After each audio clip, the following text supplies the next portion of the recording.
நம்முடைய சிரம் தாழ்த்தி நம்முடைய கண்களை மூடி ஒரு நிமிடம் நாம் ஜெபிப்போம். ஆண்டவருடைய அன்பும் தெய்வீக ஆதரவையும் ஆசிரியம் பெற நம்மை தேடி வந்து அன்பு செய்யும் ஆண்டவர் இந்த நேரத்தில் அர்ப்பணிக்க ஒப்பு கொடுப்போமா? எங்கே ஓடுவேன் நான், எங்கே ஓடுவேன்? வானத்திற்கோ நிலவினிற்கோ எங்கே ஓடுவேன்? எங்கே ஓடுவேன் நான், எங்கே ஓடுவேன்? வானத்திற்கோ நிலவினிற்கோ எங்கே ஓடுவேன்? ஆழ்கடலில் எனக்கு முன்பாக இயேசு சென்று விட்டார்.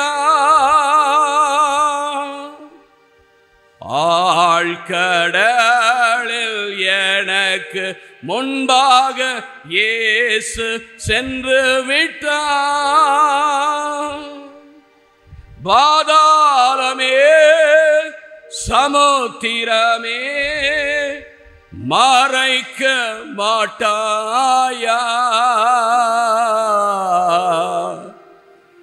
எங்கே ஓடுவேன்? எங்கே ஓடுவேன்? வானத்திற்கோ நிலவினிற்கோ எங்கே ஓடுவேன்?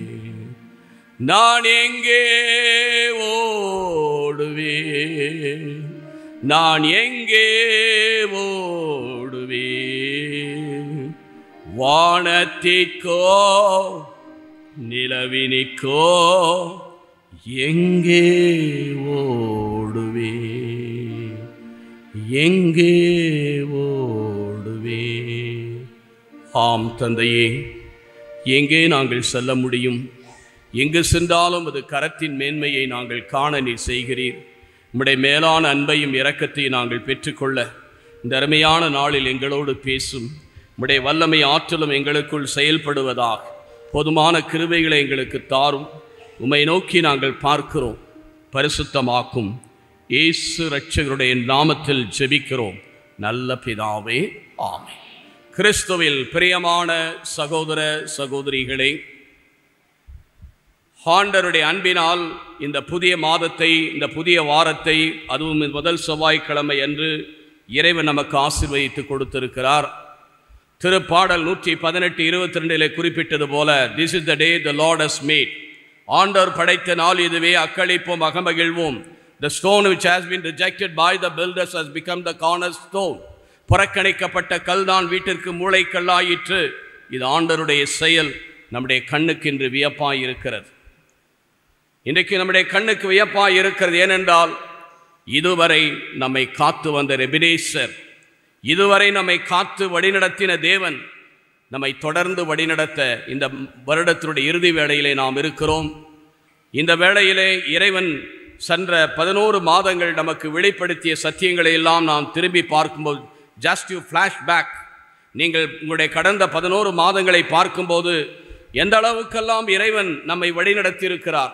நமக்கு தெரியறதெல்லாம் துன்பமும் துயரமும் பிரச்சனையும் வேதனையும், இதுதான் நம்முடைய கண்ணுக்கு எப்பொழுதுமே தெரிந்து கொண்டிருக்கிறது. ஆனால் கடந்த 11 மாதங்கள் இறைவன் நம்மை எந்த அளவுக்கு ஆசீர்வதித்திருக்கிறார் என்று பார்க்கும்போது, இறைவன் அளப்பரியாத அன்பை நம் மீது பொழிந்திருக்கிறார். எந்த அளவுக்கு என்றால், God so loved the world, he gave his only begotten son.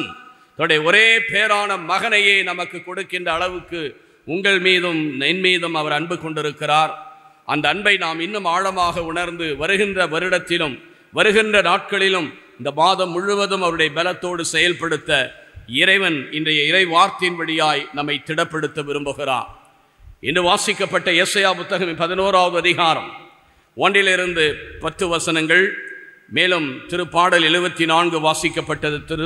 திருப்பாடல் நான் வாசித்த நற்செய்தி லூக்கா நற்செய்தி 10வது அதிகாரம் 21 27 வசனங்களிலே ஆண்டவர் மிக அழகாக நம்ம எவ்வாறு அன்பு செய்கிறார் என்பதை குறிப்பிடுகிறார். அதில் சிறப்பாக எஸ்ஐயா 11:9 கடல் முழுவதும் தண்ணீர் நிரம்பியிருப்பது போல, as the covers the sea, தண்ணீர் கடல் முழுவதும் நிரம்பி இருக்கிறது போல கடவுளுடைய பிரசன்னம், கடவுளுடைய ஆசீர்வாதம் இந்த பூமி எங்கும் நிறைந்திருக்கிறது. இந்த கோயிலில் மக்கள் தான் நிறைந்திருக்கிறீங்க. பட் உலகம் முழுவதும் நாம் பார்க்கும்போது பலவிதங்களிலே இன்று கடவுளுடைய ஆசீர்வாதம் நிறைந்திருக்கிறது. The blessing of God hovering over, எல்லா இடத்திலும் பரவி விரவி நிறைந்து காணப்படும். எப்படி தொடக்கம் புத்தகம் 1:2 பார்க்கிறோம், the spirit of the Lord was hovering over, அந்த ஆவியின் தொடக்கத்தில் ஆவியானவர் நீரின் மீது அசைவாடி கொண்டிருந்தது போல இந்த உலகத்திலே ஆண்டவருடைய பிரசன்னம் நம் மத்தியிலே அசைவாடி கொண்டிருக்கிறது. யார் அந்த அசைவை தன்னுடைய உள்ளத்திலே உணர்கிறார்களோ, யாருடைய உள்ளம் அசைக்கப்படுகிறதோ அவர்கள் கடவுளுடைய அன்பையும் மனதுருக்கத்தையும் மிக அதிகமாக உணர்வார்கள். ஆகவேதான் கடல் முழுவதும் தண்ணீர் நிரம்பி இருக்கிறது. மேலே பார்த்தா தண்ணீர் எங்கும் ப்ளூ கலரில் நீல கலரில் இருக்கின்றது. ஆனால் அதனுள்ளே ஏராளமான கடல் வளங்கள். ஒரு நாட்டினுடைய செல்வம் எங்கே இருக்கிறது தெரியுமா? அந்த கடலில் தான் இருக்கிறது. அந்த கடலிலே ஏராளமான மீன்கள். வேதத்தின்படி பார்க்கும்போது 153 மீன்கள் யோவான் நட்சத்திரம் 21வது அதிகாரத்திலே பார்க்கிறான். கடைசியாய் பேதுரு வலப்பக்கம் வலையை வீசும்போது 153 மீன்கள் அங்கே கிடைத்தது. 153 ஜெமால நம்ம சொல்கிறோம். வகையான மீன்கள் இருக்கின்றன. சிப்பி முத்து இருக்கிறது. என்ன கடல் எல்லா ஆசீர்வாதங்கள் நிறைந்து காணப்படுகிறது. ஒரு கடலிலே இந்த படைப்பிலே இப்படி இருக்கிறது என்றால், கடவுள் எல்லா இடத்திலும் நிறைந்திருந்தார் என்றால், அவருடைய பிரசன்னத்தை நீங்கள் கால் வைக்கிற இடமெல்லாம் ஆசீர்வதிக்கப்படும். நீங்கள் கால் வைக்கிற இடமெல்லாம் ஆசீர்வதிக்கப்படும். எப்படி புனித கன்னிமரியா லூக்கா 1 அதிகாரம் 39வது வசனத்திலே விரைந்து சென்று கன்னிமரியால் எலிசபெத்தை வாழ்த்த இதயா மலை தேசத்துக்கு போனார். அந்த வீட்டில் காலை வச்ச உடனே she was greeted எலிசபெத். எலிசபெத்தை வாழ்த்துகிறார். அவருடைய வயிற்றில் இருந்த குழந்தை துள்ளியது. the child was leaping in the womb of the mother. அந்த வயிற்றிலே அது அவர் அசைவாடுகிறது, ஒரு டான்ஸ் ஆடுது. அதான் தாவீது நடனம் ஆடுவதற்கு ஒப்பிடப்பட்டிருக்கிறது. அந்த உடல், அந்த குழந்தை நடனம் ஆடுகிறது. அது மட்டுமல்ல, எலிசபெத்தும் பரிசுத்த ஆவியால் முற்றிலும் ஆட்கொள்ளப்பட்டாள். she received the power of God. கடவுளுடைய வல்லமையை அவள் பெற்றுக்கொண்டாள். அதே போலதான் எனக்கு அருமையான சகோதர சகோதரிகளே, அது கன்னிமரியுடைய வாயிலிருந்து வந்த வார்த்தைகள். அதே போல இன்றைக்கு நீங்கள் எந்த வீட்டுக்கு போனாலும் சரி, எந்த இடத்துக்கு போனாலும் சரி, எந்த நிலையில் நீங்கள் செயல்பட்டாலும் அங்கே ஒரு அதிர்வை, அங்கே ஒரு பெரிய ஆசீர்வாதத்தை நாம் பார்க்கலாம். ஒருவேளை அவைகள் சிறைச்சாலையாக கூட இருக்கலாம். இதை திருத்தூதர் பணி 16வது அதிகாரத்திலே பார்க்கிறோம். திருத்தூதர் பணி 12வது அதிகாரத்திலே பார்க்கிறோம். அந்த அடித்தளத்திலே அவர்கள் நற்செய்தியை பெற்று கொண்டிருந்த அவர்கள் இறைவனை துதித்து பாடிக்கொண்டிரு, பவுலும் சீலாவும் ஆண்டவரை துதித்து பாடிக்கொண்டிருக்கிறார்கள். 16வது அதிகாரம் திருத்தூதர் பணியிலே பாருங்கள். அந்த சிறை கூடத்தினுடைய அடித்தளமே ஆட்டங்கண்டது. கதவுகள் தானாக திறந்தன. doors were opened. 3 வகையான டோர்ஸ், ஒரு டோர் மட்டும் இல்லை, 3 வகையான டோர் தானா திறக்கு. இன்றைக்கு உங்களுடைய வாழ்விலே எல்லாம் தானா திறக்க ஆண்டவர் உங்களுக்கு முன்னால் போகிறார். கதவை திறக்கிறவர் உங்களுக்கு முன்னால் சொல்லுகிறார். அவர் திறந்த அந்த அவர்கள் ஒன்றும் இல்லை, ஜஸ்ட் தேவர் சிங்கிங் பிரைசிங் காட், கடவுளை மகிமைப்படுத்தி ஆராதித்து கொண்டிருந்தார்கள். அந்த இரவு வேளையில், இந்த துன்ப நேரத்திலே, நம்ம துன்ப நேரத்திலலாம் ஆராதனைலாம் பண்ண மாட்டோம், குறை சொல்லிட்டு உட்கார்ந்துருப்போம். மாசா மெரிபா, நாம் இறைவனை குறை சொல்லி, ஏன் என்னை இப்படி கொண்டு விட்டுட்ட, நான் என்ன செவ்வாய்க்கிழமை கோயிலுக்கு போகலையா, அந்தனியார் கோயிலுக்கு போகலையா, மாலை போடலையா, கேண்டில் கொளுத்தலையா, ஜெபிக்கலையா, நான் எவ்வளோ தான தர்மெல்லாம் பண்ணேன், ஏழைகளுக்கெல்லாம் உதவி செஞ்சு என்ன கொண்டு இப்படி ஜெயிலில் உட்கார வச்சுக்கிறேன் இருப்போம். ஆனால் அவர்கள் ஆண்டவரை துதித்து மகிமைப்படுத்தி பாடிக்கொண்டே இருக்கிறார்கள். கதவுகள் திறந்தன. தாங்கள் விலங்குகள் மாட்டப்பட்டிருந்தன. அந்த விலங்குகள்லாம் உடைந்தன. கையிலும் காலிலும் விலங்குகள் பூட்டப்பட்டிருந்த எல்லாம் தானாய் விளங்கின. இன்றைக்கு நீ ஒரு நல்ல காரியம் செய்ய முடியாதபடி உன் கைகள் விலகுப்பட்டிருக்கலாம். இதை செய்யக்கூடாது, இதை செய்யக்கூடாது, நீ அங்கே போகக்கூடாது என்று உன்னை கட்டுப்படுத்தி இருக்கலாம். அதெல்லாம் உடைத்தெறியப்படும். கதவுகள் மூடப்பட்டிருக்கும். அவர் என்ன நடக்குதுன்னே தெரியல. புட்டியோர் சப்பல், நீ உன்னுடைய காலணியை போட்டுக்கொள், என் பின்னால் வானத்துதர் கூட்டிகிட்டு போகிறார். இன்றைக்கு ஆண்டவர் கடந்த 11 மாதங்கள் நம்மை அவர் அன்பின் கரங்களிலே தாங்கி வழிநடத்தினார். இந்த கடைசி மாதத்தில் இருக்கும் நாம் இதை உணர்ந்த ஆண்டவர் எந்த அளவுக்கு நமக்கு நன்மை செய்துள்ளார், எந்தெந்த ஆசீர்வாதங்கள் நமக்கு கொடுத்துள்ளார் என்பதை நாம் அறிந்தோம் என்றால் இன்னும் வருகிற நாட்களில் ஆசீர்வாதத்தை நாம் பெற்று இறைவனுக்கு நன்றி செலுத்துவோம். ஆகவேதான் இந்த உலகம் கடல் முழுவதும் தண்ணீர் நிரம்பி இருக்கிறது. தண்ணீர் கடலில் வத்தவே வத்தாது. ஈவன் இப்போ பாருங்கள், அங்கன்னா புஷ்பா என்னமோ ஒரு புயல் எல்லாம் அடிச்சிட்டு இருக்குது, மழை அடிச்சிட்டு இருக்குது, பொங்கு புயலா என்னமோ புயல். அந்த மாதிரி அங்கே கடல் கொந்தளிப்பு ஏற்பட்டாலும் கூட அது தண்ணீர் வற்றாது. அதே போல நம்முடைய வாழ்க்கையிலும் ஆண்டவருடைய ஆசீர்வாதம் நிறைந்து என்றுமே காணப்படும். அந்த ஆசீர்வாதங்கள் என்ன என்பதை தான் இன்றைய நற்செய்தி வாசகம் நமக்கு தெளிவுபடுத்துகின்றன. அதை தான் லூக்கா நற்செய்தி 10வது அதிகாரம் 21வது வசனத்தில் ஆண்டவர் நினைத்து தேவனுக்கு நன்றி செலுத்தினார். அவர் பரிசுத்த ஆவியினால் பேருவகை கொண்டு, உவகை என்பது சந்தோஷம், பேருவகை என்பது கிரேட்லி ஜாய்ட், பெரும் மகிழ்ச்சி அடைந்து அவர் பிதாவுக்கு நன்றி செலுத்துகிறார். தந்தையே, விண்ணிற்கும் மண்ணிற்கும் ஆண்டவர், is the God of heaven and earth. வேற இந்த உலகத்துக்கு மட்டும் ஆண்டவர் அல்ல, அவர் விண்ணிற்கும் மண்ணிற்கும் ஆண்டவரே. ஞானிகளுக்கும் வேகிகளுக்கும், ஞானிகளுக்கும் அறிஞர்களுக்கும் வெற்றி மறைத்து, hiding the voice and understanding. நம்ம என்ன நினைக்கிறோம், நாம் நிறையா பணம் வச்சிருக்கணும், நிறைய அறிவு பெற்றிருக்கணும், படிச்சிருக்கணும், அதை பண்ணணும் இதை பண்ணணும், அப்படி இருந்தால் தான் கடவுள் நம்மளை பார்க்க. அப்படியெல்லாம் கிடையாது. யாருடைய உள்ளம் தாழ்மையும் எளிமையும் தூய்மையுமாய் இருக்கிறதோ, those are humble and simple. ஒரே வார்த்தை, humble and simple. யாருடைய உள்ளம் எளிமையும் தாழ்மையுமாய் இருக்கிறதோ அங்கே இறைவன் இருக்கின்றார். அந்த இறைவன் செயல்படுகிறார். இறைவன் ஆசீர்வாதத்தை கூட. ஆகவே தான் ஞானிகளுக்கும் அறிஞர்கள், ஞானிகள் என்றால் யார்? those who have the knowledge of God, இந்த கடவுளுடைய அறிவும் இந்த உலக அறிவை பெற்றிருக்கிறவர்கள். அறிவு பெற்றிருந்தால் பத்தாது. அறிஞர்கள், ஆராய்ச்சி செய்கிறவர்கள், those who do the invention, ஆராய்ச்சி செய்கிறவர்கள். அறிஞர்களுக்கெல்லாம் நாம் என்ன நினைக்கிறோம், அறிஞர்களும் ஞானிகளையும் பார்த்து நாம் மெச்சிக்கொள்ளுகிறோம். ஆனால் எனக்கு அருமையான சகோதர சகோதரி, ஞானிகள் எப்படி இருக்க வேண்டும்? மத்தேயு நற்செய்தி 2வது அதிகாரத்திலே பார்க்கிறோம். 3 ஞானிகளை பற்றி வருகின்ற நாட்களிலே நாம் தியானிப்போம். அந்த ஞானிகள் யார்? they were seeking God. அந்த நட்சத்திரத்தை பார்த்து கடவுளை உண்மையாய் தேடினார்கள். அவர்கள்தான் உண்மையான ஞானிகள். உலகத்தையும் உலக காரியங்களிலும் ஆதாயமாக்கி ஒரு பயனும் கிடையாது. அதை தான் மத்தேயு நற்செய்தி 16வது அதிகாரம் 26வது வசனம் சொல்லுகிறது.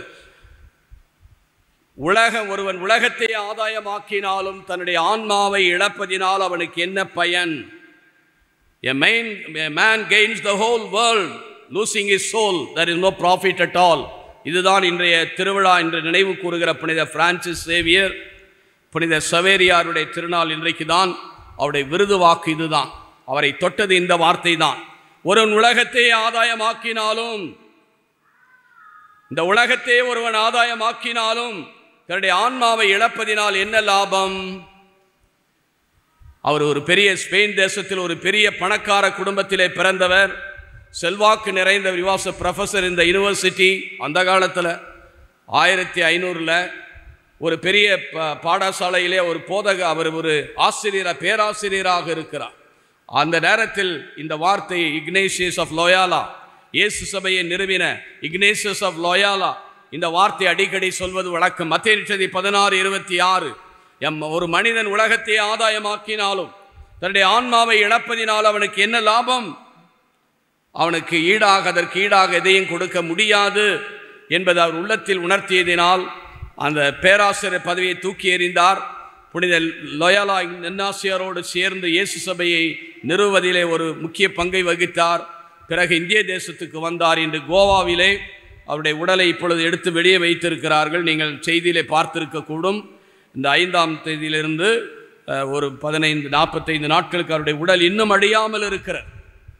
450 ஆண்டுகளுக்கு மேலான அவருடைய உடல் இன்றைக்கும் அழியாமல் இந்த கோவா பட்டணத்தில் வெளியே எடுத்து வைக்க போகிறாங்க. மேலே வச்சிருப்பாங்க, அவளை தூக்கி கொண்டு கீழே வைக்கிறாங்க. எத்தனை ஆண்டுகள்! ஒரு நாள் செத்து நம்மளை படுக்கையில் போட்டாக்கள் நாரி போயிடும். ஆனால் 450 ஆண்டுகள் ஆயும் இன்றும் அவருடைய உடல் வேற எங்கேயும் இல்லை. வேற எங்கேயோ அமெரிக்கா, லண்டன், ஜப்பான்லாம் கிடையாது. இங்கே தான் இருக்குது, கோவாவில் இருக்கிறது. நீங்கள் அந்த யூடியூப்பில் போய் பார்த்தீங்கன்னா தெரிஞ்சுக்கலாம். அவருடைய உடல் 450 ஆண்டுகள் ஆயும் இன்றும் அப்படியே இருக்கிறது. எனக்கருமையான சகோதர சகோதரிகளே, அவர் என்னவானார்? உண்மையான ஞானத்தை தேடினார். அவருடைய இன்னும் உடல் அழியாமல். ஏன் நம்முடைய புனிதர் அந்தோனியார் அவருடைய நாய் இன்றும் அழியாமல் இருக்கிறது. இங்கே ஏன் அவ்வளோ ஆண்டவரை தேடுகிறார்கள், அவரை தேடுகிறார்கள்? அவருடைய நாக்கு இன்னும் அழியாமல் இருக்கிறது. It's truth. இதெல்லாம் புராணம் கிடையாது, கட்டுக்கதையும் கிடையாது. இன்றைக்கி நான் அதை பார்க்கும் பாக்கியம் கடவுள் எனக்கும் கொடுத்தார். நான் பதுவா பட்டணத்துக்கு போயிருந்தேன். அந்த இடத்துல அவருடைய நாவானது ஒரு இதில் வைக்கப்பட்டிருக்கிறது. இந்த திவ்யநட்கர் இந்த மாதிரி வச்சிருக்கிறாங்க.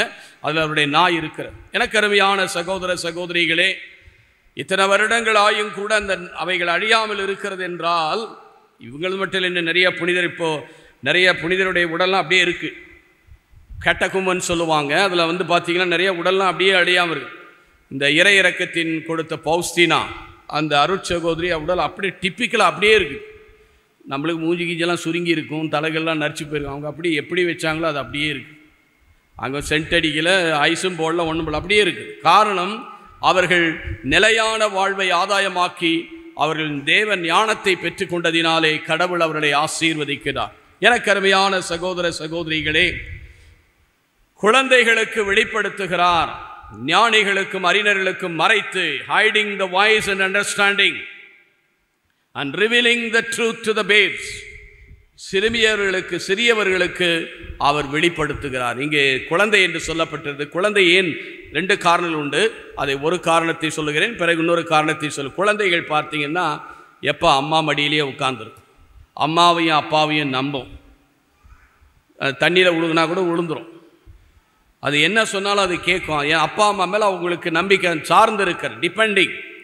2வது, அதுக்கு சூதுவாதெல்லாம் கிடையாது. அந்த குழந்தையை பார்த்தீங்கன்னா சூதுவா, depending on the father and the mother. அதே போல தான் இன்றைக்கு யாரெல்லாம் கடவுளை சார்ந்திருக்கிறார்களோ, குழந்தை என்பது சிறியது, சின்ன மூஞ்சி, சின்ன கண்ணு, சின்ன வாய், சின்ன கைகள், அதுக்கெல்லாம் சின்ன உருவம்தான். ஆனால் அவருடைய உள்ளமோ பெரிதாக இருக்கிறது. நாம் பெரியவங்களாக இருக்கிறோம், நம்முடைய உள்ளமோ குறுகி போய் கிடக்கிறது. பொறாமையும் கெட்ட எண்ணமும் அக்கிரமும் அநியாயம் தீமையும் பொல்லாப்புகள் நம்முடைய உள்ளங்களிலே சூறையாடி கொண்டிருக்கின்றன. எனக்கு அருமையானவர்களே, குழந்தைகளுக்கு வெளிப்படுத்துகிறார் என்று சொல்ல சாதாரண நிலைகளில் தான் கடவுள் தன்னை வெளிப்படுத்துகிறார்.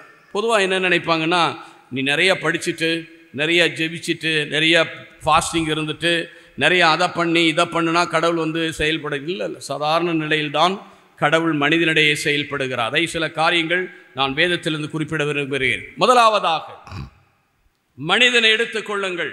மனிதன் யார்? who are we? நாம் யார்? நாம் மண்ணிலிருந்து உருவாக்கப்பட்டவர். நாமெல்லாம் தங்கமும் வெள்ளியிலிருந்து வந்தவங்க கிடையாது. நீ நம்ம அம்மா சொல்லுவாங்க தங்க கட்டி வெள்ளி கட்டி எல்லாம் சொல்லுவாங்க. நீ தங்க கட்டியும் கிடையாது, வெள்ளி கட்டியும் கிடையாது. நீ மண்ணிலிருந்து உருவாக்கப்பட்டாய். ஆகவே தான் தொடக்கல் புத்தகம் 3வது அதிகாரம் 21ஆம் வசனம் சொல்லுகிறது, மனிதனே நீ மண்ணாய் இருக்கிறாய், நீ மண்ணுக்கே திரும்புவாய். கல்லறையில் தானே கொண்டு வைக்கிறாங்க, மண்டை தானே தூக்கி போடுறாங்க. ஆனால் கடவுள் என்ன செய்கிறார் என்றால், அப்படி நீ போகக்கூடாது, உன்னுடைய மாண்பும் மகத்துவத்தை உயர்த்துவதற்காக தன்னுடைய தெய்வீக சாயலை உங்களுக்கும் எனக்கும் அவர் கொடுக்கிறார். தெய்வீக சாயலை கொடுத்து மீண்டும் நம்மை மீட்டுக் கொண்டார். ஆகவே நாம் மண்ணுக்கு சொந்தமானவர்கள் அல்ல. நாம் மண்ணிலிருந்து தான் இந்த பூமியிலே பிறக்கிறோம், மாமிசத்திலிருந்து நாம் வெளிப்படுகிறோம். ஆனால் இந்த பூமிக்கு வந்த பிறகு நமக்கு மறு பிறப்பு ஏற்பட்டு நாம் என்ன செய்கிறோம்? கடவுளுடைய பிள்ளைகளாக மாறுகிறோம். நம்முடைய உடல் அழியவதில்லை. Body or not mortal, immortal, அழிந்து போகாத உடல். அதை 1 கொரிந்தியர் புத்தகம் 15வது அதிகாரம் சொல்லுகிறது. அழிந்து போகிற இந்த உடல் அழியாமையும், சாவுக்குரிய இந்த உடல் சாகக்கூடியது. Day will come will die. நீ சாகக்கூடிய இந்த உடல் சாகாமை அணிந்து கொள்ளும் போதுதான் 1 கொரிந்தியர் புத்தகம் 15வது அதிகாரம் 55, 56 வசனங்கள் சொல்லுகிறது, சாவே உன் வெற்றி எங்கே? சாவே உன் கொடுக்கு எங்கே? பாவந்தானே சாவினுடைய கொடுக்கு, பாவத்திற்கு வலிமை தருவது திருச்சட்டம். ஆகவே ஆண்டவராகிய இயேசு கிறிஸ்து பாவத்தையும் சாபத்தையும் சாவையும் அந்த உடலிலே வெற்றி கொண்டதினாலே இன்றைக்கு நம்முடைய உடல் பரிசுத்தமானது. நம்முடைய உடல் தெய்வீகத்தன்மை உடையது. நம்முடைய உடல் அழியா தன்மையை கொண்டுள்ளது. அதுதான் பேதுரு கூட ஆண்டவர் சொல்வார், திவ்ய நற்கருணை பற்றி பேசிக் கொண்டிருக்கும் போது யோவான் நற்செய்தி 6வது அதிகாரத்திலே 63ஆம் வசனத்தை வாசித்து பாருங்கள். எல்லாரும், இது என்னுடைய உடல் மெய்யான உடல், என் தசை மெய்யான உடல், என் இரத்தம் மெய்யான பானம், என் தசையை உண்டு என் ரத்தத்தை குடிப்பவன் என்னாலும் வாழ்வான் என்று சொன்னபோது இதனையா பேச்சுது? தசையை உண்டுறதா ரத்தத்தை குடிக்கிறதா? கெனோபாலிசம், இது என்ன மனுஷன நரபலி மாதிரி இருக்கிறது என்று சொல்லி அவரெல்லாம் போய்விட்டார்கள். அப்போது ஆண்டவர் கேட்கிறார், do you want to go away? பேதுருவும் 12 அப்போஸ்தலர்கள் மட்டும் அங்கே இருக்கிறார்கள். போய்விட நினைக்கிறீர்களா? பேதுரு சொன்ன வார்த்தை, ஆண்டவரே நாங்கள் யாரிடம் போவோம்? Where shall we go, Lord? You have the words of eternal life. உம்மிடம்தான் வாழ்வு தருகிற நிலையான வாழ்வு, நிலையான வாழ்வு தருகிற வார்த்தைகள் உம்மிடம்தானே இருக்கிறது. நாங்கள் யாரிடம் போவோம்? எனக்கு அருமையான சகோதர சகோதரிகளை, கடந்த 11 மாதங்கள் பல துன்பங்கள் துயரங்களில் இருந்து நாம் வந்திருந்தாலும் கூட வேர் ஷால் வி கோ, எங்கே போவோம்? எங்கும் போவேன். அந்த பாட்டம் பார்த்தீங்களா, எங்கே ஓடுவேன்? நீ எங்கே போனாலும் உனக்கென்று ஆண்டவருடைய பிரசனம் தான் உன்னை தாங்கக்கூடியதாயிருக்கு. வானத்துக்கு போனாலும் சரி, பூமி பாதாளத்துக்கு போனாலும் அங்கும் ஆண்டவருடைய பிரசன்னம் தான் நம்மை வழிநடத்தக்கூடியதாயிருக்கிறது. எனவே தான் அன்பார்ந்த சகோதர சகோதரிகளே, மனிதன் ஒரு சாதாரண மண்ணிலிருந்து உருவாக்கப்பட்டாலும் நம்முடைய வாழ்வானது தெய்வீக தன்மையாய் மாறுகிறது. நாம் எல்லாம் we are the children of God, நாம் கடவுளுடைய பிள்ளைகளாய் இருக்கிறோம். அதுதான் கடவுளை நாம் தேடுகிறோம். கடவுளை படைப்பெல்லாம் இருந்தாலும் மனிதனில் தான் கடவுளுடைய நிறைவான சாயல் தங்கியிருக்கிறது. ஆகவே தான் என் அன்பார்ந்த சகோதர சகோதரிகளே, நம்மை மீட்க கடவுள் தன்னுடைய மகனை அனுப்புகிறார். விழுந்து போன வானதூதர்களுக்காக எபிரேயர் 2:15 சொல்லுகிறது, விழுந்து போன வானதூதர்களுக்காக தன்னுடைய மகனை அனுப்பாமல் ஆபிரகாமின் வழிவந்தவர்களை மீட்பதற்காக இயேசு கிறிஸ்துவை இந்த பூமிக்கு அனுப்பி நம்மை தூக்கி விடுகிறார். நம்மை மீட்டு கொண்டார், நம்மை ஆசீர்வதித்தார், நம்மை வழிநடத்தினார். ஆகவே நாம் உயர்ந்தவர்கள்.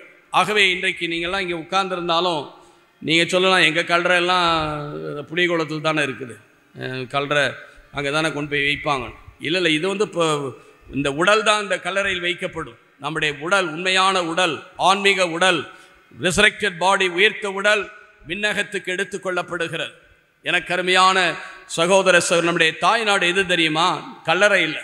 ரொம்ப பேர் சொல்லுவாங்க, ஏதோ வாழ்ந்தேன் செத்தேன் போனேன் கல்லறையில் வச்சுட்டாங்க. 6 அடி தான் சொல்லுவாங்க, 6 அடி தான் எனக்கு சொந்தம்.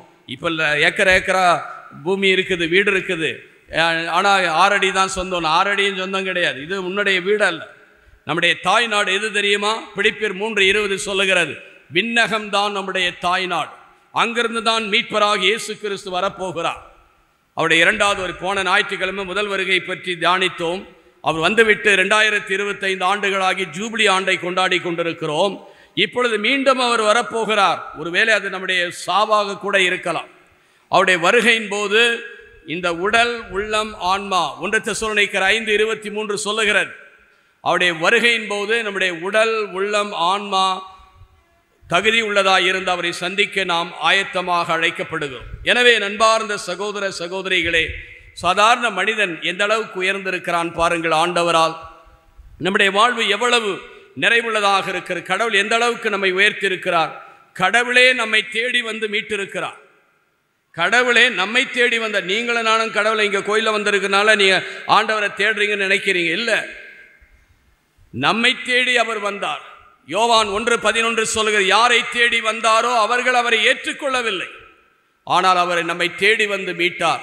எப்படி செகண்ட் வீட்டுக்கு போய் இந்த வீட்டுக்கு மீட்பு வந்தது, salvation has come to this home today, இழந்ததை தேடி மீட்க மானிட மகன் வந்தார் என்று லூக்கா 19:9 பார்க்கிறோம். மத்தேயு 1:21 பார்க்கிறோம். பாவிகளை மீட்க இயேசு கிறிஸ்து இந்த பூமிக்கு வந்தார். 1 யோவான் கடிதம் 3:18 சொல்லுகிறது, சாத்தானை வெல்வதற்காக இயேசு கிறிஸ்து இந்த பூமிக்கு வந்தார்.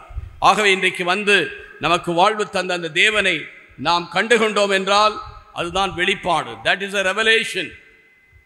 மறைப்பொருள், மறைந்திருக்கிற இந்த உண்மையை நாம் அறிந்து கொள்ளும் போது நாம் எந்த அளவுக்கு ஆசீர்வதிக்கப்பட்டவர்கள், எந்த அளவுக்கு நாம் உயர்ந்தவர்கள், எந்த அளவுக்கு என்றால் எசையா 43:4 சொல்லுகிறது, you are precious before my sight.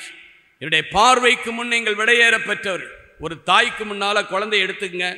என் பிள்ளை காக்கைக்கு தன் குஞ்சு பொன் குஞ்சின மாதிரி நம்முடைய பிள்ளைகள் நம்முடைய கண்ணுக்கு முன்னால் பெரியவர்களாய் தென்படுவது போல கடவுளுடைய முன்னிலையில் நாம் விளையேற பெற்றவர்கள்.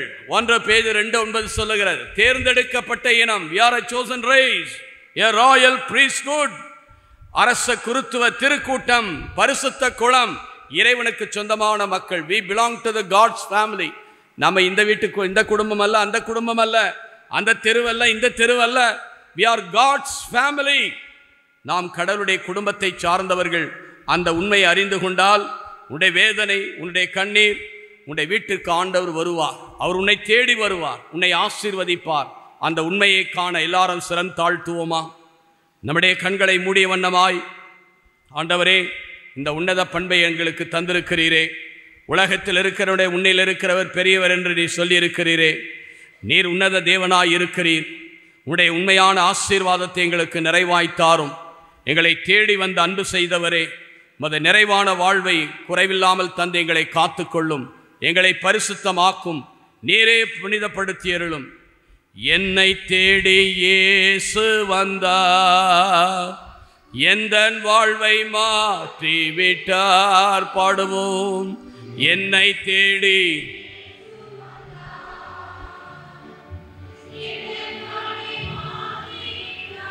ஹல்லேலூயா நான் பாடுவேன், ஆடி பாடி மகிழ்ந்திடுவேன்.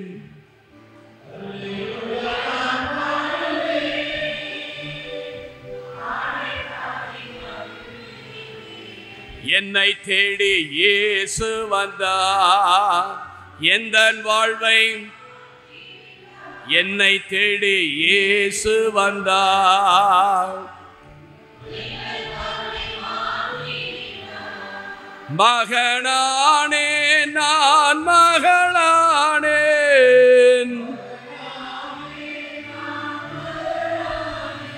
அப்பா பிதாவே என்றழைக்கும் உரிமையை எனக்கு தந்தார்.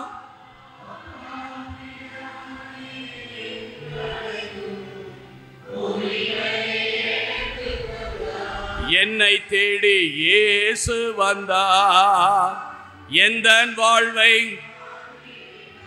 என்னை தேடி எந்தன் வாழ்வை. ஹல்லேலூயா நான் பாடுவேன், பாடி பாடி துதித்திடுவேன். என்னை தேடி இயேசு வந்தார், எந்தன் வாழ்வை. என்னை தேடி இயேசு வந்தார். ஆம், எனக்கு அருமையான சகோதர சகோதரிகளை, நம்முடைய வாழ்வு ஒன்றமில்லாமையிலிருந்து நம்மை இந்த தெய்வீக தன்மைக்கு உயர்த்திய ஆண்டவர் நமக்கு எல்லாவற்றையும் நிறைவு செய்திருக்கிறார். அதில் ஒரு சில கருத்துக்களை பார்க்கும்போது, அறிஞர்களுக்கும் ஞானிகளுக்கும் மறைத்துவிட்டு குழந்தைகளுக்கு, சிறியவர்களுக்கு தன்னை வெளிப்படுத்துகிறார். அதில் நம்முடைய பங்கு என்ன என்பதை பார்த்தோம். அதில் ஒரு சில மனிதர்களை நான் உங்களுக்கு சுட்டிக்காட்ட விரும்புகிறேன். முதலாவதாக மோசே, பழைய ஏற்பாட்டின் மெசியா என்று சொல்லக்கூடிய எகிப்திலிருந்து அவர்களை விடுதலையாக்கிய இந்த மோசே யார்? இவர் எரிகின்ற முச்செடி விடுதலை பயண புத்தகம் 3வது அதிகாரத்திலே பாருங்கள். மோசே ஆண்டவர் அழைக்கின்றார், பெயர் சொல்லி அழைத்தார். மோசே மோசே இங்க வா, கம் டு மீ. உன் காலணிகளை கலற்று, உன் காலணிகளை கலற்று. நான் என்னுடைய மக்களிடத்தில் உன்னை அனுப்புகிறேன். அவருடைய கண்ணீரை கண்டேன், அவர்களை நீ விடுதலை ஆக்க வேண்டும் என்று அழைத்த போது அவர் சொன்ன வார்த்தை இதுதான். என்ன தெரியுமா சொன்னாரு? I am a stammerer. நான் திக்குவாயன், பேச தெரியாது. ஐ cannot talk. எனக்கு பேச தெரியாது, எனக்கு வாய் கொளரும். ஸ்டாமரர், அப்படியே ஆடும், பேசுவேன். என்ன போய் நீ அவன்கிட்ட ராஜாக்கிட்ட போய் பேச சொல்ற? நாளாக முடியாது. எரேமியா 1:6 வாசித்து பாருங்கள். நான் சிறு பிள்ளை, எரேமியா சொல்லுகிறார், ஆண்டவர் அழைத்த போது உன்னை தாயின் வயிற்றில் உன்னை இறைவாக்கினராய் ஏற்படுத்தினேன் என்று எரேமியா 1:5 சொன்னபோது அவர் சொன்ன வார்த்தை என்ன தெரியுமா? நான் சிறு பிள்ளை, ஒன்றும் அறியாதவன். ஐ டு நாட் நோ எனிதிங். ஒன்றும் தேவையில்லை, உனக்கு அப்படி இருந்தால் தான் நல்லது. உனக்கு கொஞ்சம் தெரிஞ்சுதான் நீ ஆடுவிய ரொம்ப. ஆகவே மோசே என்ன சொல்லுகிறார் தெரியுமா? எனக்கு பேச தெரியாது, வாய் கொளரும், டப டபன்னு அடிப்பேன், என் தம்பி இருக்கிறான், அவன் ஆரோன் இருக்கிறான் பாருங்க, அவன் நல்லா பேசுவான், அவனை அனுப்புங்க. அது எனக்கு தெரியும், அவன் பேசுகிறான் பேசலை, வேணா நீ கூட்டிகிட்டு போ. I need you. எனக்கு அருமையான சகோதர சகோதரிகளே, அவர் எத்தனை முறை அந்த பார்வோனுடைய, அதனால தான் அவருக்கு ட்ரைனிங், அவர் அந்த வீட்டில் தான் வளர்ந்தார், ராஜா வீட்டில் தான் வளர்ந்தார், அதனால தான் செருப்பை கழட்டினார். இவர் இந்த எரிகின்ற முச்செடியை நீங்கள் கவனித்து பார்த்து 3வது அதிகாரத்தில் விடுதலை பயண புத்தகத்தில் செடி எரிகிறது, ஆனால் அது எரிந்து கீழே கொட்டலை, பச்சையாக இருக்குது, எரிஞ்சுக்கிட்டே இருக்குது. இந்த கன்னிமரியாளுடைய அமல உட்பவத்திற்கு virginity of our mother Mary, immaculate கன்செப்ஷனுக்கு அது ஒரு அடையாளமாக சொல்லப்படுகிறது. அது கொட்டவில்லை, கீழே கொட்டவில்லை. அப்போ என்ன நடக்கிறது? அது என்ன ஒரு அதிசய காட்சி, அதிசய மலை என்று சொல்லி அவர் பார்க்க போறாரு. அப்பதான் சொல்றாரு, நீ கிட்ட வராத. அப்படின்னா நீ என்ன, நீ ராஜா வீட்டில் வளர்ந்த அறிவு நிலம் வராத, இங்க நீ செருப்பை கழட்டு, இது பரிசுத்தமான இடம், பரிசுத்தமான ஒரு பூமி என்று சொல்லிவிட்டு அவர் செருப்பை கழட்டி உள்ள வந்த பிறகு அவரிடம் பேசினார். அப்பதான் இந்த வார்த்தையை அவர் சொல்லுகிறார். எனக்கு அருமையான சகோதர சகோதரிகளே, அவர் கையில் இருந்தது ஆஃப்டர் ஒரு ஸ்டிக், பீயிங் ஏ ஷெப்பர்ட், அவர் ஒரு மெய்ப்பனாய் இருந்ததினால் அவர் கையில் இருந்தது கோல். ஒரு கோலை வச்சு செங்கடலை, விடுதலை பயண புத்தகம் 14வது அதிகாரம், அவருக்கு தெரியல, ஆண்டவர் அவர் கைட் பண்ணுறாருன்னு வைங்களேன். இங்கே முன்னால் பார்த்தா கடல் இருக்குது, பின்னால் பார்த்தா எதிரிகள் எகிப்தியர் தேர்ப்படையோடு நின்று கொண்டிருக்கிறார்கள். என்ன செய்வது என்று தெரியவில்லை. பூனை கையில் எலி மாட்டின மாதிரி நின்று கொண்டிருக்கிறார். அவர் சொன்னால், உன் கையில் இருப்பது என்ன? கோல். உயர்த்து, லிஃப்ட் அப் யுவர் ஹேண்ட். இன்றைக்கு நம்முடைய கைகளை உயர்த்தும் போது, நம்முடைய இதயத்தை உயர்த்தும் போது ஆண்டவர் கண்ணோக்குவார். குச்சை உயர்த்து. அந்த கடல் இரண்டாய் பிரிந்தது. எது தடையாய் இருந்ததோ அது இரண்டாய் பிரிந்தது.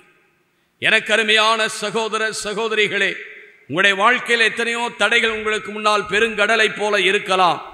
ஆண்டவருடைய துணை கொண்டு பிலிப்பியர் 4:13 சொன்னது போல, I can to anything one who strengthens me, என்னை பலப்படுத்துகிற இறைவனால் எதையும் செய்ய எனக்கு ஆற்றல் உண்டு என்று நீங்கள் நம்பி கையை உயர்த்தினீங்கன்னா அந்த செங்கடல் இரண்டாய் பிரிந்தது. அது செங்கடல் இரண்டாய் பிரிந்தது. அதே போல தான் விடுதலை பயன் 17வது அதிகாரத்தில் அந்த மலையில் போய் அவர் உட்கார்ந்து பிலிஸ்தரோட அவருடைய சிசியன் போராடி கொண்டிருக்கிறார். அவர் போர் செய்து கொண்டிருக்கிறார். அந்த நேரத்தில் கைகளை உயர்த்தி தான் ஜெபிக்கிறார். எப்பெல்லாம் கை கீழே போகுதோ, whenever the hands were going down, drooping down, எங்கே கீழே போச்சோ அவங்க தோத்துக்கிட்டு இருந்தாங்க. அதனால் அவர் உட்கார வச்சு கையை தூக்கி, ஆரோனும் ஊரும் கையை தூக்கி பிடிச்சிக்கிட்டாங்க. இன்றைக்கு நம்முடைய வாழ்விலே எனக்கு அருமையான சகோதர சகோதரிகளே, உங்களுடைய உள்ளத்தை ஜெபத்திலே ஆண்டவருக்கு ஏறெடுத்தால் எத்தனை தடைகள், எத்தனை பிரச்சனைகள் என்ன வேண்டுமானாலும் இருக்கலாம், தானே வழிகள் திறக்கப்படும். அங்கே வழிகள் திறந்தது. ஒரு சாதாரண ஒரு மனிதன் கடலை இரண்டாக பிரித்தார். அந்த குச்சை கொண்டுதான் அவர் அந்த தண்ணீர் இல்லாத போது அந்த பாறையை அடிக்கின்றார். அந்த பாறையிலிருந்து பாறையை அடித்தா தண்ணி வருமா? அவர் அடித்தார். 21வது அதிகாரம் 1 to 10 வசனங்களை வாசித்து பாருங்கள். அந்த பாறையிலிருந்து தண்ணீர் ஓடி வந்தது. அதான் இயேசு கிறிஸ்துடைய விழா. அவருடைய விழாவை ஈட்டியால் குத்தி திறந்த போது அதில் ரத்தம் நீரும் வெளிவந்தன. அதான் வல்லமை, அதான் ஆற்றல். பாருங்கள், ஒரு சாதாரண கருவியை தான் ஆண்டவர் வல்லமையாய் பயன்படுத்துகிறார். ஆனால் அதைவிட நீங்கள் மேலானவர்கள். நீங்களும் நானும் மேலானவர். சட்டத்தை மோசே சீனாய் மலையிலே வாங்குகிறார். 20வது அதிகாரம் விடுதலை பயண புத்தகத்திலே பார்க்கிறோம். ஆனால் நாமோ சீயோன் மலையிலே ஆண்டவராகிய இயேசு கிறிஸ்துவினுடைய பிள்ளைகளாய் இருக்கிறோம். அவர் சட்டத்தின் காவலராக இருக்கிறார். நாம் ஆண்டவருடைய வார்த்தையின் பிள்ளைகளாக இருக்கிறோம்.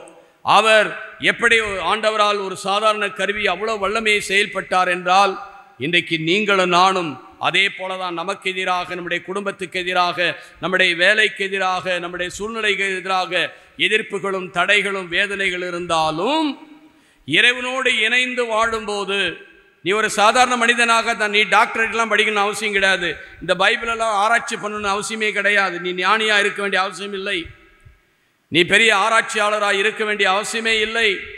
ஆராய்ச்சியாளர் ஆராய்ச்சி பண்ணிக்கிட்டு தான் இருப்பானுங்க. அவங்களுக்கு மண்டையில் தான் புத்தி இருக்குது, ஆனால் இதயத்தில் அவர்களுக்கு உண்மையான தேடுதலோ தாகமோ வாஞ்சையோ இல்லை. அதில் தான் ஆண்டவராக இயேசு கிறிஸ்து வாழ்ந்த நாட்களிலே த ஸ்கிரைப்ஸ், மறைநூல் வல்லுநர்கள் எத்தனை கேள்வி கேட்குறானுங்க, நோண்டி நோண்டி கேட்குறான், ஆராய்ச்சி பண்ணுறாங்க, ஒன்றும் அவரை பார்க்கல. ஆனால் ஒரு சாதாரண உண்மையாக இறைவனை தேடுகிற மக்கள் கண்டு கொண்டார். இதுக்கு ஒரு நல்ல உதாரணத்தை சொல்லுகிறேன். இந்த 3 ஞானிகள் வந்தபோது அவர் எங்கே பிறப்பார் என்று தெரியவில்லை. உடனே ராஜா என்ன சொல்லுகிறார் தெரியுமா? இந்த மறைநூல் வல்லுநரை தான் போய் தேடி பார்க்கும்போது மீகா புத்தகம் 5வது அதிகாரத்திலே 1 வசனத்தில் சொல்லப்பட்டிருக்கிறது, பெத்லெகேமே நீ யூதா நகரில் சிறியதே இல்லை, உன்னிலிருந்து மீட்பர் தோன்றுவார் என்று அவர்கள் சொல்றாங்க. அவ்வளவுதான். ஆனால் போய் பார்த்தது இந்த 3 ஞானிகள் தான். உண்மையாகவே கடவுளை ஞானத்தோடு உண்மையாய் தேடுகிறவர்கள், சாதாரண மனிதர்கள் தான் அந்த மீட்பரை கண்டு அவருக்கு ஆராதனை செலுத்த வந்தார்கள். அவர் ஆராதனை செலுத்திவிட்டு வேறு வழியாக தங்களுடைய ஊர் திரும்பினார்கள் என்று மத்தேயு 2வது அதிகாரம் 11வது வசனம் சொல்லுகிறது. எனவே நண்பார்ந்த சகோதர சகோதரிகளே, மோயிசனை அழைத்த ஆண்டவர், ஒன்றுமில்லாதவரை அழைத்த ஆண்டவர் அவர்களை விடுதலை கொண்டு வந்து அவருடைய நாட்டுக்கு அழைத்து செல்லுகிறார். இது ரொம்ப முக்கியம். அடுத்து மிக முக்கியமான ஒரு கேரக்டர் தாவீது. பழைய ஏற்பாட்டிலே தாவீது அவர் ஆடு மேய்க்கிறார். 1 சாமுவேல் புத்தகம் 16வது அதிகாரத்தில் ஆண்டவர் சொல்கிறார், சாமுவேலை நீ போய் ஒரு அரசனை, சவுலு கீழ்ப்படியில் அதில் ஒரு அரசனை நீ அபிஷேகம் செய்கின்றார். அப்போது அவங்க வீட்டில் இருக்கிற எல்லா அண்ணன் தம்பிலாம் முன்னால் கொண்டு நிறுத்துறாங்க. ஒருத்தனும் எல்லாம் வாட்டச்சாட்டமாக இருக்கிறாங்க. அவர் நினைச்சார் இவங்க தான் அபிஷேகம் என்று. யாரும் ஆண்டவர் சொன்னார். 1 சாமுவேல் 16:7 சொல்லுகிறார், மனிதன் வெளியில் பார்க்கிறான், கடவுளோ இதயத்தை பார்க்க. அப்போது அவர் ஏசாவை பார்த்து கேட்குறாரு, உனக்கு பிள்ளைகள் இவ்வளோதான? இல்லை, ஒருத்தன் ஆடு மேய்ச்சிட்டு இருக்கிறான், அவனை கூப்பிட்டு இவன்தான் ஆண்டவருடைய ஆவி சொன்னது, இவன்தான் அபிஷேகத்துக்குரியவன். ஏனென்றால் திருத்தூதர் பணி 13:22 சொல்லுகிறது, என் இதயத்துக்கு பிரியமானவன், இஸ் ஆஃப்டர் மை ஹார்ட். கடவுளுடைய இதயத்துக்கு நம்ம எப்படி மனைவி கணவனுக்கு பிரியமா, என் புருஷன் என் பிள்ளைங்களுக்கு அப்பா அம்மாவுக்கு பிரியமாக இருக்கிற மாதிரி அவன் தேவனுடைய இதயத்துக்கு பிரியமுள்ளவனாக இருந்தான். அவர் சொல்வதெல்லாம் அவன் செய்தான். எனக்கு அருமையான சகோதர சகோதரிகளே, அவர் சின்ன பையன், ஆஃப்டர் எ ஸ்மால் பாய். அவன் அந்த நேரத்தில் சவுல் பெரிய இக்கட்டான ஒரு நிலையில் நின்று கொண்டிருக்கிறான். கோலியாத்து முன்னால் நின்று கொண்ட பிலிஸ்தீன் ஆகிய ஜைஜாண்டிக் ஃபிகர் அப்படியே நிற்கிறான். 16 அடியா 18 அடியா அப்படியே நிற்கிறான். அப்படியே இதுக்கெல்லாம் கத்தி கித்தியெல்லாம் வச்சுட்டு நிற்கிறான். அந்த நேரத்தில் அவன் கூப்பிடுறான், எவனாவது தைரியம் இருந்தால் வாங்க, நீங்கள் என்னை ஜெயிச்சிட்டிங்கன்னா நாங்கள் எல்லாரும் உங்களுக்கு சரண்டர் ஆகிறோம். ராஜா சவுலெல்லாம் என்ன பண்ணுறதுன்னே தெரியல, எல்லாரும் முழிக்கிறாங்க. அந்த நேரத்தில் சின்ன பையன் அங்கே அவங்க அண்ணன்களை பார்க்க வந்தவன், கொஞ்சம் விடுங்க, இவனை நான் பார்த்துக்கிறேன், விருத்த சேதனம் செய்யாத இவன் தேவனை இஸ்ரவேலின் தேவனை அவமதிக்கிறான், அவருடைய நாமத்தில் நான் போகிறேன் என்று சொல்லி ஒரு 5 கல்லை எடுத்துக்கிட்டான், ஸ்லிங் கவனை எடுத்துக்கொண்டு போகிறான். போய் என்ன செய்தான் தெரியுமா? ஒரே கல்லில் அவனுடைய தலையை கீழே சாய்த்து விட்டான். எனக்கு அருமையான சகோதர சகோதரிகளே, ஒரு சாதாரண இடையன், சாதாரண பையன், ஒரு பெரிய ராட்சதனையே ஒரு சிறிய கல், அது nothing but the God's present. கடவுளுடைய அவன் சொல்லுவான், இஸ்ரவேலின் தேவனாகிய ஆண்டவரை அவமதித்த அவருடைய நாமத்தில் நான் போகிறேன். ஐ கோ இன் த நேம் ஆஃப் காட். நீங்கள் நம்பனா எனக்கு ட்ரிக்ஸ் தெரியும், எனக்கு எப்படி பொழைக்கணும்னு தெரியும், எப்படி பேசணும்னு தெரியும், எப்படி நடிக்கணும்னு தெரியும். நம்ம சொல்கிறதெல்லாம் வார்த்தையில் பார்த்தீங்களா? எப்படி பேசுறதுன்னு தெரியும், எப்படி நடிக்கிறதுன்னு தெரியும், எப்படி திருடுறதுன்னு தெரியும். அதான் நம்ம சொல்லுவோம். அவன் என்ன சொல்கிறான்?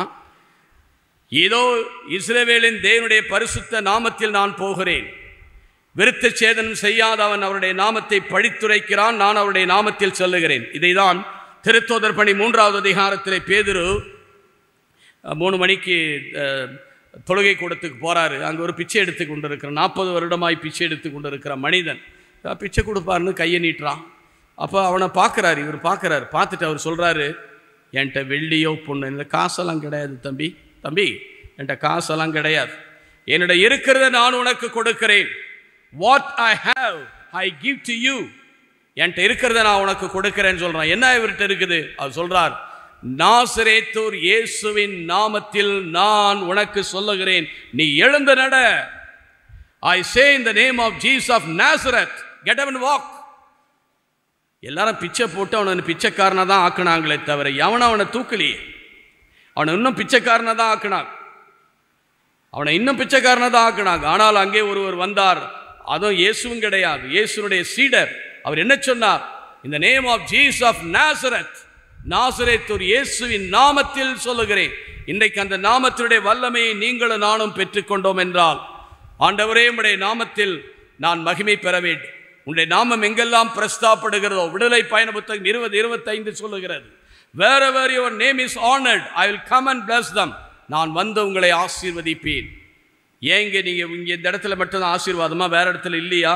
எங்கே என் நாமத்தில் நீங்கள் குழுமி இருப்பீர்களோ, wherever you gather together in my name, என்னுடைய பரிசுத்த நாமத்தில் எங்கே நீங்கள் குழுமி இருக்கிறீர்களோ அங்கே நான் இருக்கிறேன் என்று ஆண்டவர் சொல்லி இருக்கிறார். ஆண்டவர் உயிரோடு இருக்கிறார். அதான் யோவான் 1:27 சொல்லுகிறது, நீங்கள் அறியாத ஒருவர் உங்களிடையே நின்று கொண்டிருக்கிறார். There is one who do not know you, you do not know. கண்கள் பார்க்கவில்லை. அதான் இந்த நற்செய்தியில் பார்த்தீங்கன்னா எத்தனையோ மக்கள் பார்க்க விரும்பினார்கள், பார்க்கவில்லை. கேட்க விரும்பினார்கள், கேட்க. உங்களுடைய கண்களோ பாக்கியம் பெற்றது, உங்களுடைய காதுகளோ பாக்கியம் பெற்றது. ஏனென்றால் எத்தனையோ மக்கள் கேட்க விரும்பியும் பார்க்க விரும்பியும் பார்க்கவில்லை. நீங்கள் காண்கிறீர்கள். Your eyes are blessed, your ears are blessed. உங்களுடைய காதுகளும் கண்களும் பாக்கியம் பெற்றது. எனவே நண்பார்ந்த சகோதர சகோதரிகளே, பாருங்கள், அந்த தாவீது ஒரு சாதாரண கல்லினால் ராட்சதனையை கொன்றுவிட்டான். அவன் தாவீதின் குமாரனாகிய இயேசு கிறிஸ்துவின் வம்சத்தில் பிறக்க இன்றைக்கு வாசிக்கப்பட்ட எசையா புத்தகம் 11வது அதிகாரத்திலே எஸ்ஸேயில் இருந்து ஒரு தளிர் கிளம்பும், அதிலிருந்து கனி வளரும். ஒரு தளிர் தான். தளிர் என்பது என்ன? அது துளிர்க்கிறது, அது ஹோப். அதான் முதல் திருவருகை காலத்தில் ஒரு கேண்டில் கொளுத்திருப்பாங்க நினைக்கிறேன். அதில் ஹோப்புன்னு சொல்லியிருப்பாங்க. அது நம்பிக்கை.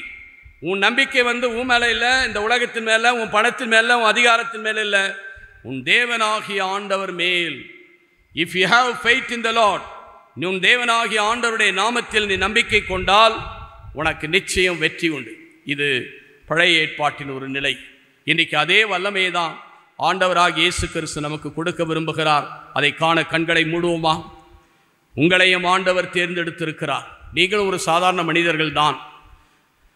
உங்களுக்கும் ஆண்டவர் தன்னுடைய தெய்வீக வல்லமையை குறைவில்லாமல் கொடுத்திருக்கிறார். நீங்கள் எந்த நிலையில் இருந்தால், நீங்கள் எந்த குறைகளோடு இருந்தால், எந்த பாவ நிலையில் வாழ்ந்தால், எந்த வழி நிலையில் இருந்தால், ஆண்டவராகிய இயேசு உங்களை என்றும் காண்கிறவராயிருக்கிறார். நம்பிக்கையின் தேவன், ஆசீர்வாதத்தின் தேவன் உங்களை ஒருபோதும் கைவிட மாட்டார். அவரை நம்புகிறவர்கள் என்னாலும் வாழ்வு பெறுவார்கள். கிறிஸ்துவுக்குள் வாழும் எனக்கு எப்போதும் வெற்றிய உண்டு. பாடுவோம். கிறிஸ்துவுக்குள்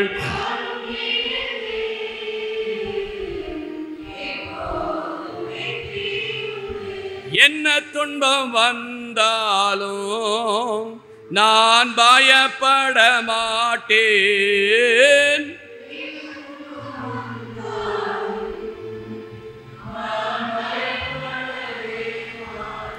யார் என்ன சொன்னாலும்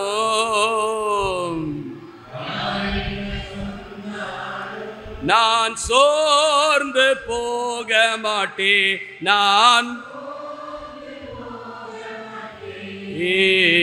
கிறிஸ்துவுக்குள் வாழும் எப்போதும், கிறிஸ்துவுக்குள் வாழும் எனக்கு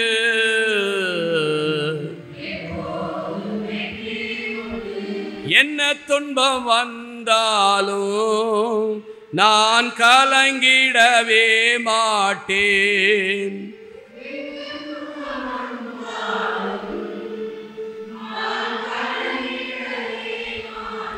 யார் என்ன சொன்னாலும்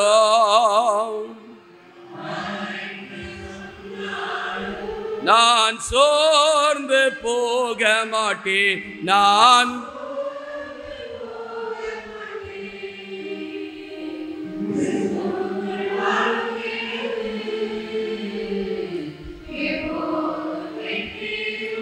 கிறிஸ்துவுக்குள் வாழும் எனக்கு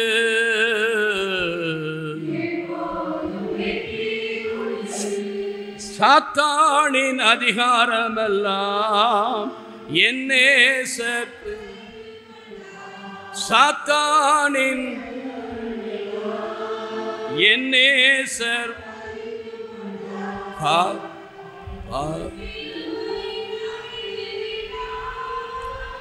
காலாலே மிதித்து போட்டார். இயேசு காலாலே மிதித்து போட்டார். கிறிஸ்துவுக்குள் எப்போதும் வெற்றியே உண்டு. கிறிஸ்துவுக்குள் வாழும் எப்போதும் வெற்றியே உண்டு. கிறிஸ்துவுக்குள் வாழும் எனக்கு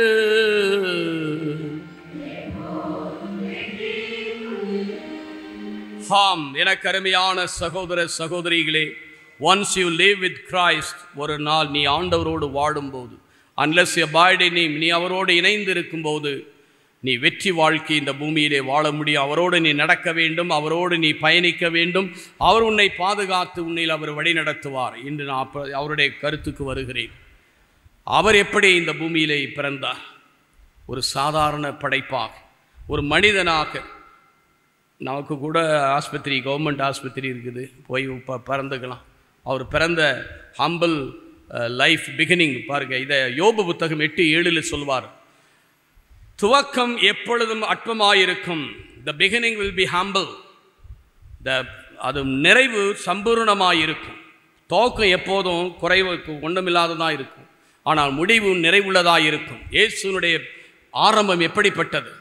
அந்த காலத்தில் தான் நாம் இப்பொழுது இருந்து கொண்டிருக்கிறோம். திருவருகை காலத்திலே அவருடைய பிறப்பு எங்கே? உங்களுக்காவது எனக்காவது ஆஸ்பத்திரி இருக்குது. அவர் பாவம் எங்கே பிறந்தார் பார். மாடுகள் மத்தியிலே, மாட்டு தொழுவத்திலே. அவர் ஒரு ஒரு ஒரு வரவேற்பும் ஒன்றும் கிடையாது. ஒரு சாதாரண மனிதனாக, கன்னி மரியானுடைய மைந்தனாக, ஒன்றும் யாருக்குமே அவர் தெரியாத ஒரு நிலையில் சாதாரணமாய் பிறந்தார். ஆனால் யாருமே அவரை புரிஞ்சிக்கல.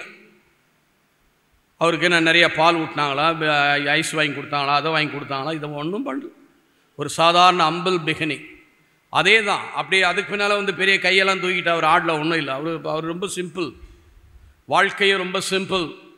மத்தேயு 8:20 சொல்லுகிறது, வானத்து பறவைகளுக்கு கூடுகள் உண்டு, நரிகளுக்கு வலைகள் இருக்கிறது, ஆனால் மணுமகனுக்கோ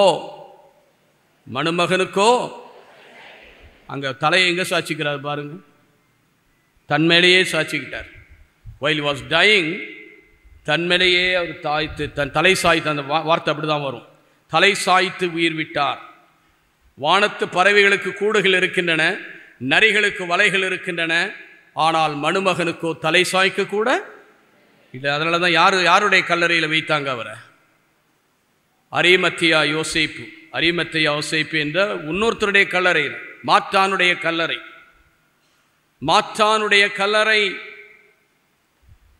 இன்னைக்கு நமக்கெல்லாம் ரிசர்வ் பண்ணி, ஒரு சில ரிசர்வ் பண்ணி வச்சுக்கிறான். எனக்கு தெரியும், நான் சில பங்கில் இருந்து ரிசர்வ் பண்ணி வச்சுட்டாங்க இடம் எல்லாம். எங்கள் குடும்பத்துக்குன்னு இப்போ ரிசர்வ் பண்ணி வச்சுக்கிறாங்க. அவருக்கு ஒரு இளவும் கிடையாது. அதான் மார்க் 10:45 சொல்வார், I came to serve, not to be served. பணிவிடை பெற அல்ல, பணிவிடை புரியவும் பலருடைய மீட்புக்காக இரத்தத்தை விலையாக கொடுக்க வந்தவர். இரத்தத்தை விலையாய் கொடுத்து, he bought by price, நம்மை விலை கொடுத்து மீட்பதற்காக தன்னையே முழுமையாய் அர்ப்பணித்தவர். இது ரொம்ப அழகா பிலிப்பியர் புத்தகம் 2வது அதிகாரம் 6-11 சொல்லுகின்றன. கடவுளுக்கு இணையாக இருக்கும் ஒரு நிலையை விடாமல் பிடித்திருக்க ஒன்றாக அவர் கருதவில்லை. தன்னை தாழ்த்தி மனோர்வெடுத்து அடிமை தன்மை பூண்டு சிலுவை சாவை ஏற்கின்ற அளவுக்கு மரணம் மட்டும் கீழ்ப்படிந்தார். He was obedient unto death. அவ்வளவு ஒரு ஏழ்மையான ஒரு நிலைதான். அவருடைய சாவை பாருங்க எப்படி. ஆனால் அந்த நிலையிலும் கூட அவருடைய அந்த தெய்வீக அன்பு நம்மீது தான் இருந்து கொண்டிருக்கிறார். அந்த நிலையிலெல்லாம் அவர் ஆண்டவருடைய தெய்வீக உறவிலே அவர் இருக்கிறார். சின்ன பையனிலிருந்தே இந்த கடவுளுடைய உறவை அவர் ஏற்படுத்தி கொண்டார். 12 வயதிலே தந்தையினுடைய இல்லத்தில் இருப்பதாக சொல்லுகிறார். நானும் பிதா ஒன்றே. யோவான் நற்செய்தி 10:30 சொல்லுகிறது. யோவான் நற்செய்தி 14:6-7 சொல்லுகிறது, I am the way, the life and the truth. நானே வழியும், நானே சத்தியமும், நானே ஜீவனுமாயிருக்கேன். என் வழியாயின்றி எவனும் பிதாவிடத்திலே வருவதில்லை என்று சொல்லியிருக்கின்றார். எனக்கு அருமையானவர்களே, அவர்தான் வழியும் ஜீவனுமாய் இருக்கிறவர். ஆகவே தன்னுடைய ஆரம்பம் ரொம்ப ஏழ்மையாக தான் இருக்குது. முடிவு கூட அவருடைய முடிவும் பயங்கரமான முடிவு தான். அந்த முடிவு, அந்த சிலுவையை பாருங்க. இதை பார்த்தா இதை எப்படி சொல்லுவது? எனக்கு அருமையான சகோதர சகோதரரை, அது 2 கருத்துக்கள் வழியாக உங்களுக்கு நான் இருக்க விரும்புகிறேன். இறை ஆட்சி என்பது இதோ அது கடுகு விதைக்கு ரொம்ப சின்னது. கடுகு விதை சின்னது. லூக்கா 13வது அதிகாரத்தில் 31, 33 வசனங்கள் சொல்லப்பட்டிருக்கிறது. அங்கே என்ன சொல்லப்பட்ட? இறையாட்சி கடுகு விதை கோப்பாகும். இறையாட்சி புளிப்பு மாவு கோப்பாகும். புளிப்பு என்னன்னா, நீங்கள் அந்த மாவு ஒரு லிட்டர் மாவு வச்சுருக்கிறோன்னா 1 லிட்டர் புளிப்பு போடுறதில்ல. சும்மா ஒரு சிட்டு சும்மா கொஞ்சம் ஒரு சின்னதை வச்சு போட்டிங்கன்னா அது பூரா புளிப்பேரும். அந்த மாதிரி தான் சொல்கிறார் 33ஆம் வசனத்தில். அது புளிப்பு மாவு ஒரு கொஞ்சத்தை போல அவருடைய இறையாட்சி நம் மத்தியிலே இருக்கிறது. அவருடைய ஆரம்பம் சிறியதாக இருந்தாலும் இந்த பூமி எங்கும் அவருடைய ஆட்சி செயல்படுகிறது. அவருடைய ஆட்சி எங்கும் இருக்கிறது. எப்படி கடுகு விதை விளைத்து எல்லா பறவைகளும் அந்த மரத்தில் கூடுவது போல இந்த உலகம் முழுவதும் அவருடைய பராமரிப்பிலே, பாதுகாப்பிலே இருக்கிறது. எனக்கு அருமையான சகோதர சகோதரிகளே, உங்களுடைய வாழ்வும் ஆசீர்வதிக்கப்பட வேண்டும், உங்களுடைய வாழ்வும் வளர வேண்டும், உங்களுடைய வாழ்வு பாதுகாப்பாக இருக்க வேண்டும் என்றால் அவருடைய இறை ஆட்சிக்குள் நாம் நுழைய வேண்டும். நீங்கள் unless நீங்கள் become like a child, மத்தேயு 18:3 சொன்னது போல நீங்கள் குழந்தைகளாக மாறாவிடில் விண்ணரசில் சேர முடியாது. ஆகவே பாருங்கள், ஆண்டவருடைய அந்த சிறுமையான வாழ்வு, வெறுமையான வாழ்வு, இறையாட்சியை இந்த பூமியிலே சிறப்பாய் நம்மத்தில். இந்த இறையாட்சி என்பது எங்கே இருக்கிறது? கிறிஸ்தவங்க இருக்கிறது இல்லை. எங்கெல்லாம் நன்மையும் அன்பும் அருளும் கடவுளுடைய பிரசனம் அங்கெல்லாம் ஆண்டவர் இருக்கிறார். இவர் கிறிஸ்தவர்களுக்கு மட்டும் தேவன் அல்ல. ஆண்டவர் ஏதோ கிறிஸ்தவங்களுக்காக வந்த தேவன் அல்ல. He is the redeemer of the whole world. உலகத்தின் தேவன், உலகத்துக்கு அத்தனை மக்களுக்கு அப்பா. எப்படி அந்தோனியார் எப்படி எல்லா மக்களுக்கும் புனிதரா அந்த ஜாதி மதம் எல்லாம் இல்லாமல் அவரை வணங்கி அவருக்கு வணக்கம் செலுத்தி கொண்டு போகிறார்களோ, அவர் ஒரு புனிதர். அவருக்கே இந்த அளவுனா, தேவாதி தேவனும் ராஜாதி ராஜனும் ஆண்டவருமாகிய தேவனாகிய இயேசு கிறிஸ்து இந்த உலகத்துக்கே மீட்பர். நாம் அவருடைய நிழலில் அடைக்கலம் புக வேண்டும். நாம் அவருடைய நிழலில் அடைக்கலம். அதுதான் இறையாட்சி. ரொம்ப அழகா லூக்கா 17:21 சொல்லுகிறது. இறையாட்சி உண்பதிலும் குடிப்பதிலும் அல்ல. ரோமர் 14:17 உண்பதிலும் குடிப்பதிலும் உள்ள பரிசுத்தாவில் துய்த்துணர்கிற மகிழ்ச்சியிலும் நீதியிலும் நேர்மையிலும் அடங்கியிருக்கிறது என்று சொல்லிவிட்டு லூக்கா 17:21 சொல்றார், இறையாட்சி என்பது உங்கள் நடுவில் உங்களுக்குள் இருக்கிறது. The kingdom of God is in you. இறைவனுடைய பிரசன்னம் உங்களுக்குள் இருக்கிறது. ஒருவேளை இந்த 11 மாதங்கள் நீங்கள் இதை அறியாமல் இருந்திருக்கலாம். என் அன்புக்குரிய சகோதர சகோதரிகளே, கடவுள் கோயிலில் இருக்கிறாரு, திவ்ய நெற்கரில் இருக்கிறாரு, இறைவார்த்தையில் இருக்கிறாரு, அங்கே இருக்கிறாரு, அந்த புண்ணிய ஸ்தலத்தில் இருக்கிறார், இந்த புண்ணிய ஸ்தலத்தில் இருக்கிறாரு, பிரசன்னமாக இருக்கிறார், உங்களில் இருக்கிறார். God is in you. What is faith? விசுவாசம் என்றால் என்ன? எபிரேயர் 11:6 சொல்லுகிறது, அவரை அணுகிச் செல்லுகிறவர், whoever draws near to him believes God exists.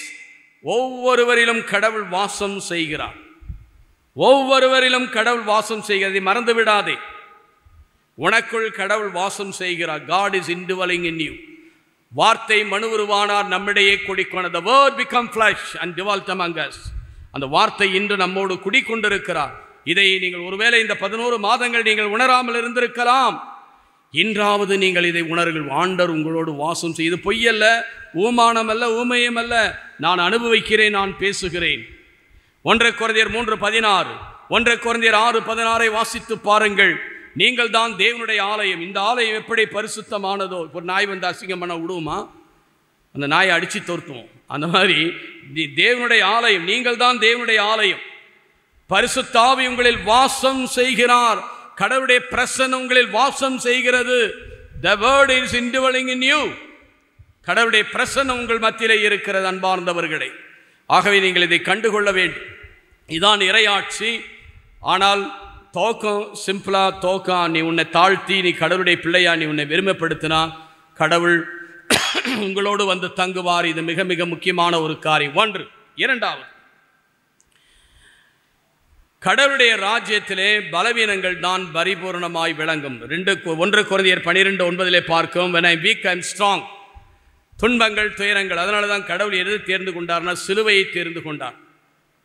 1 கொரிந்தியர் புத்தகத்திலே நாம் பார்க்கிறோம், 20 23 வசனங்களை வாசித்து பாருங்கள்.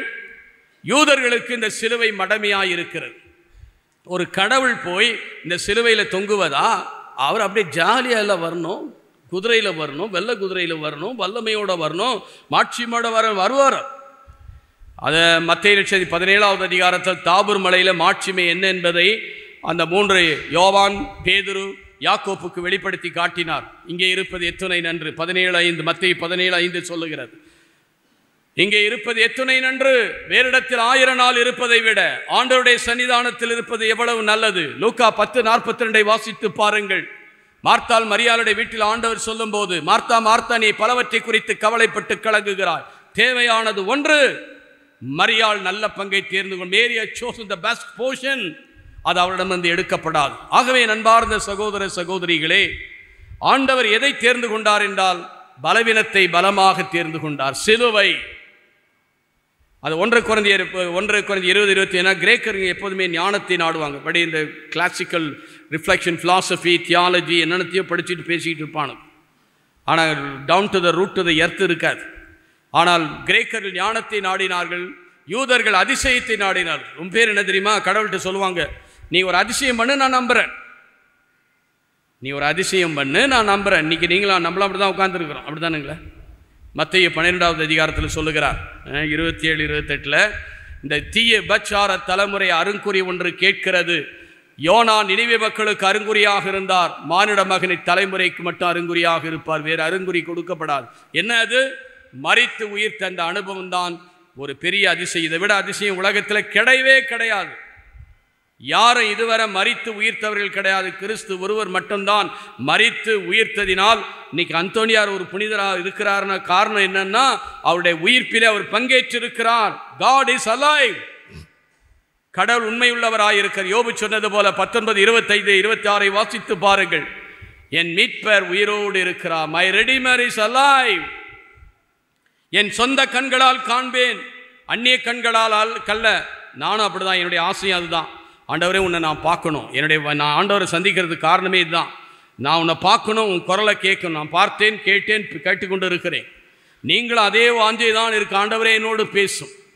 ஆண்டவரே, நான் உன்னை பார்க்க வேண்டும், உமது குரலை கேட்க வேண்டும், உம்மோடு நான் நடக்க வேண்டும், உம்முடைய பலத்தை எனக்கு தாரும் என்று நீங்கள் கேட்டால், தேடுகிற எவனும் கண்டடைகிறான், தட்டுகிற எவனுக்கும் திறக்கப்படும். தேடுகிற எவனும் அவன் கண்டடைகிறான், கேட்கிற எவனும் பெற்றுக்கொள்கிறான், தட்டுகிறவனுக்கு திறக்கப்படும். மத்தேயு 7:7 வாசித்து பாருங்கள். எனக்கு அருமையான சகோதர சகோதரிகளே, துன்பத்திலும் துயரத்திலும் இருக்கிற மக்கள் மத்தியில் தான் கடவுளுடைய வல்லமை என்ற சிலுவை அதற்கு அடையாளமாயிருக்கிறது.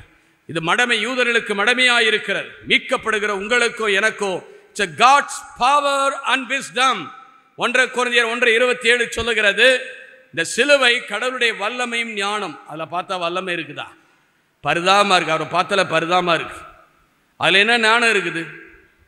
அந்த அளவுக்கு அவர் தன்னை தாழ்த்தினாலும் he was lifted up. எந்த அளவுக்கு தன்னை தாழ்த்தினாரோ, பிலிப்பியர் புத்தகம் 2வது அதிகாரம் 10வது வசனம் குறிப்பிடுகிறது. எப்பெயருக்கும் மேலான பெயர் அவருக்கு வழங்கப்பட்டது.